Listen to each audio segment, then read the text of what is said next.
Na mtazamaji, hao ya kijiri na jaji mkuu mstaafu David Maraga amekejeli ndoto ya Rais William Ruto ya kulifikisha taifa kwenye kiwango cha uchumi cha mataifa tajiri duniani, akisema mpango huo unalenga tu kuvutia udhamini.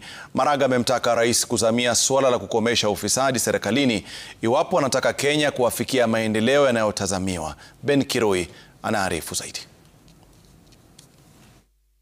Hiyo plan ya trilioni 5 tumeanza jana. And by next year we will be halfway. Kulingana na jaji mstaafu David Maraga, safari ya shilingi trilioni 5 inayonadiwa kama ambayo itaifanya Kenya kuingia kwenye ligi ya mataifa tajiri ulimwenguni ni ndoto tu. You can't go to Singapore. The history of Singapore will tell you that the Prime Minister Lee Kuan Yew got even his relatives in prison. There is a minister who was being investigated. When he came round, Lee Kuan Yew told him, "Look, you are on your own, I will not support you." That minister committed suicide.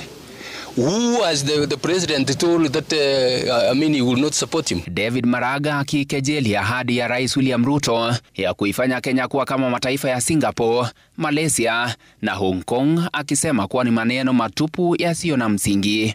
Akizungumza alipotembelea nyumbani kwa aliyekuwa mbunge wa Lugari marehemu Cyrus Jirongo jijini Nairobi, Maraga alisema msukumo huo ni heka za uhusiano wa umma tu, akiongeza kuwa serikali ya Kenya Kwanza imekumbwa na visa vingi vya ufisadi. Maraga akitaja safari ya Singapore kama haiwezi kufikiwa katika mazingira ya sasa. We know money was stolen from SHA.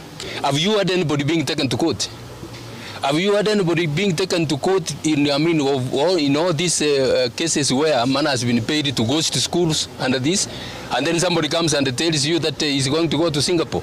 Trumpeta number 1, eh? Maraga alimshauri rais kuchukua hatua kali dhidi ya ufisadi iwapo ana nia ya dhati ya kuirejesha nchi katika mkondo sahihi wa uchumi na maendeleo. Katika siku za hivi karibuni, Rais William Ruto amekuwa akizungumzia mpango wa kufanikisha ahadi hiyo na hata kupunguza muda wa kupeleka Kenya katika viwango vya utajiri kutoka miaka 30 hadi miaka 2. Ben Kiroi, runinga ya Citizen, Nairobi.